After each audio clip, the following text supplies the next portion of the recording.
Hi, it's Mindy. Welcome to Finding the Joy in Empty Nesting. Now, if you're in the thick of it, you might have a hard time wrapping your mind around actually being joyful in this next stage that you're entering, empty nesting. I have successfully launched three of my birdies, three of three, into the world. Everyone's doing great, including me. And I have been able to find the joy. So I'm going to share some tips with you today. So the house is quiet and it's quite literally empty. And you're wondering, what does this mean for me and for my home and for our family now? Well, let me tell you, I have done a lot of mindset exercises to help me get through this. I do have a specific empty nest mindset video that I created. I will link it below in the description.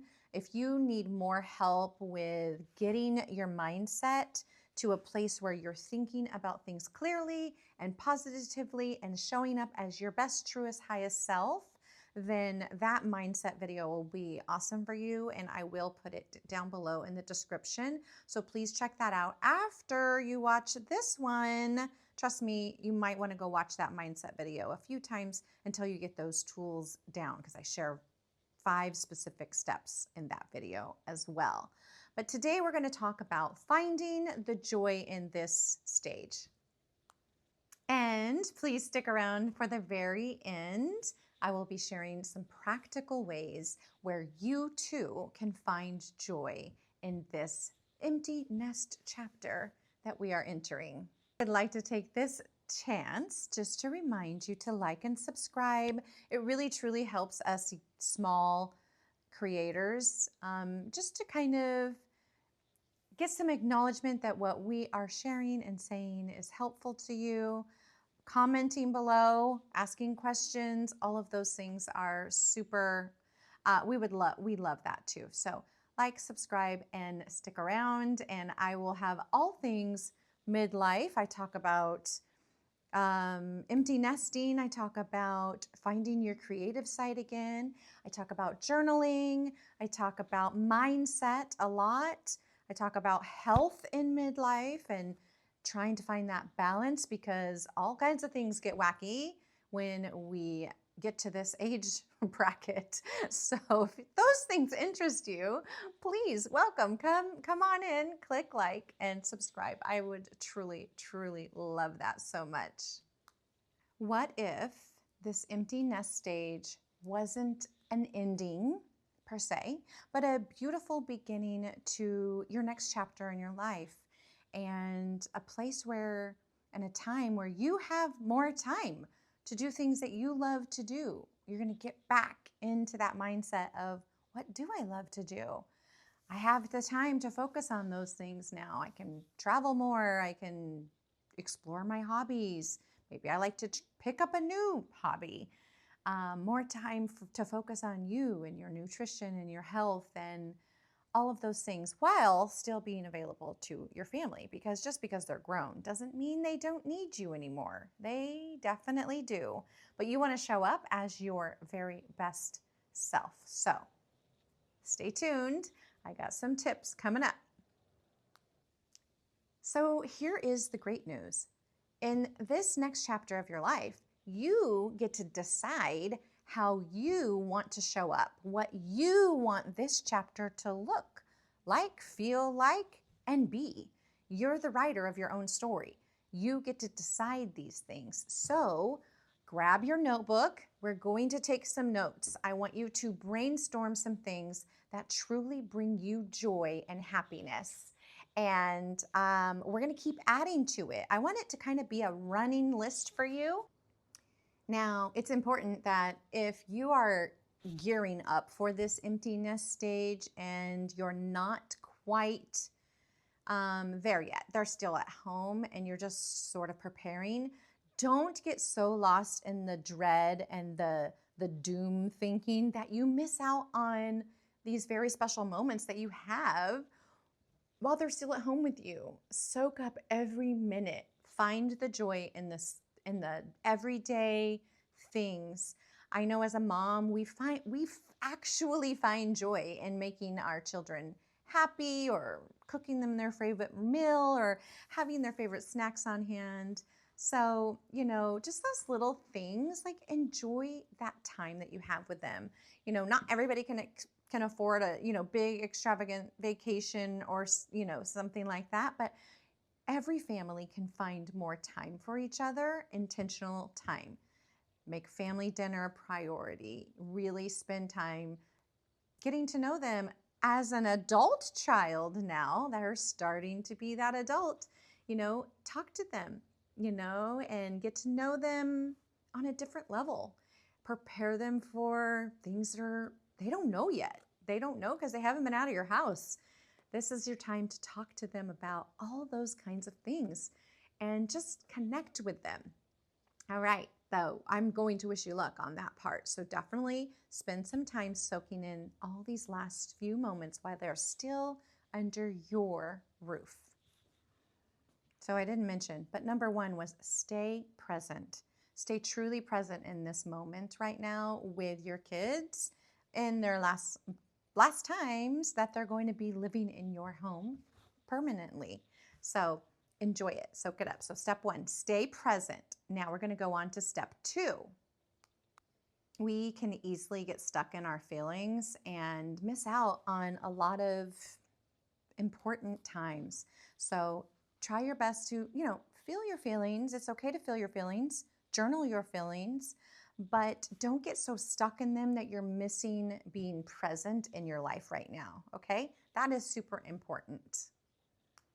So think back to when you had more time. Maybe it was before you had kids, or maybe when you didn't work outside the home, or you just had more time to do the things that you truly love to do, things that brought you joy. Just brain dump all those things into a notebook or a journal and keep adding to them as it comes to you. Keep adding to those things, and those are things that you're going to be able to refer back to when you have a day where you're like, all right, I'm going to work on one of my hobbies today, or something that brings me joy. I want you to use this as a running list. So go ahead and start that in your journal. If you don't have a journal yet, just get one somewhere, any store, Amazon, whatever. Plain journal, plain notebook paper, anything like that, okay? And I want you to create your dream list, things that you love to do, things that bring you joy and make you happy, okay? That's what we're aiming for here. We're trying to find the joy. All right. Step two, notice the tiny miracles, even the small little daily things that you kind of just took for granted all these years because it was part of your everyday life. You start to notice these little things that, when they come home and they, oh, hi, mom, or hug you, or send you a text, start noticing the sweet little miracles. That is, hold those dear to your heart. That's going to get you through the times that you just feel maybe sad that they're just not in your presence every single day anymore. When you actively live your life looking for the little miracles, the beautiful side of this life, you start noticing so many more things that are little miracles and that are so beautiful.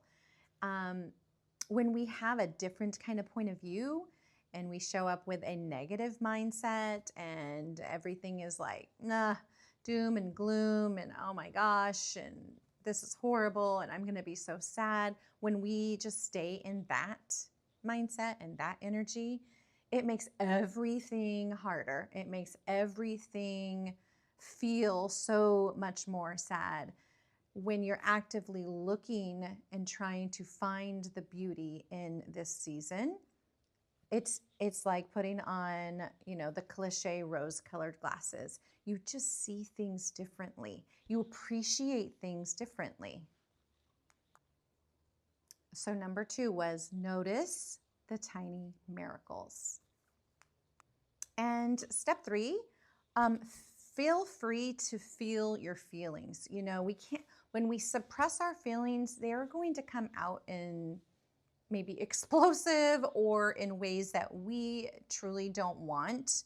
So feel free to feel your feelings, journal through your feelings. Like I said, I have a mindset video on 5 mindset steps that I've shared to go through this empty nest season, and I have linked that down below in the description. Please watch that after this. It is kind of step 1.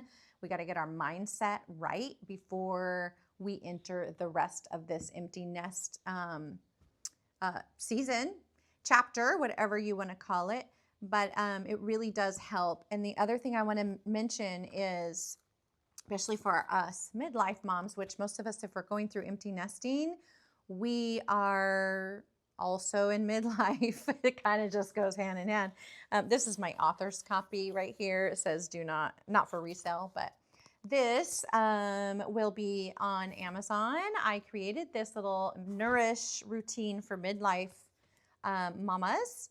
I have a video on that too, but that goes into more depth of it. But nourish your body, calm your mind, empower your life, created by Mindy Hall. So I created this to kind of help with the mindset and help with really just being very intentional and gentle with yourself when you are trying to get into a space, a mindset of really enjoying your life again, because that's what we want. So I'll just read you this back right here just so you know. And there's just like little daily prompts every day for you to journal. They're very much the same. Nourish means something different for each letter. So N is notice your body and your mood.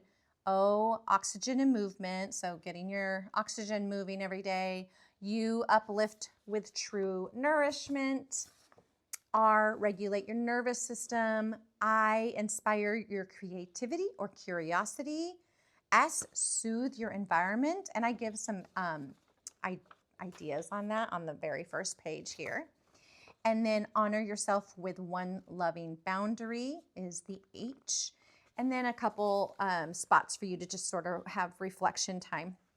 Something you're proud of and a word that describes how you're feeling after nourishing yourself today, and any other thoughts or reflections for the day, or maybe you want to jot down like a Bible verse that you came across, something like that. But I did create this to kind of, well, to help myself too. I needed something gentle and kind and not harsh and rigid to get into this space where I truly found joy in this season of midlife. And part of midlife, a lot of times when we're moms, of course, is empty nesting.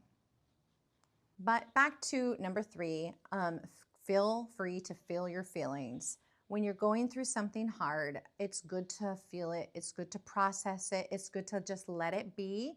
It's okay to cry. It's okay to do any of those things. Just don't stay stuck there. Don't stay stuck there. You want to be able to take little tiny steps into the best life that you want to live in this chapter of your life. So that's what this little nourish routine for midlife book is about, is sort of just gently guiding you through that with some prompts, daily prompts that you can use. But yes, so we want to feel those feelings. And then number 4 is, this is a faith-based channel. So I would say number 4 is focus on your faith. So read your Bible, do your devotionals, pray, pick a scripture a day and journal about it. You do that in this space right here. If you grab this nourish routine for midlife, you connect with people in your church. That would be part of your faith as well. You want to be surrounded by people that believe the same things that you do. Lean on your community. It's important to have a group of friends or a friend group that you can just sort of share how you're feeling. It's just nice to be heard sometimes. We don't necessarily need someone to solve our problem. I mean, it's a fact, right? It's the children are leaving. That's going to be the fact. We can't change that. So process that with someone. Share your feelings. If you have a spouse, that's a perfect person to share with, because I'm sure they're going through their own things that they want to talk out as well. So the 5 things that I shared in this video, we're going to recap right now. Let me look at my notes. Stay present. Notice the tiny miracles. Feel free to feel your feelings. Focus on your faith and lean on that community, that circle, that if you don't have one, go find one.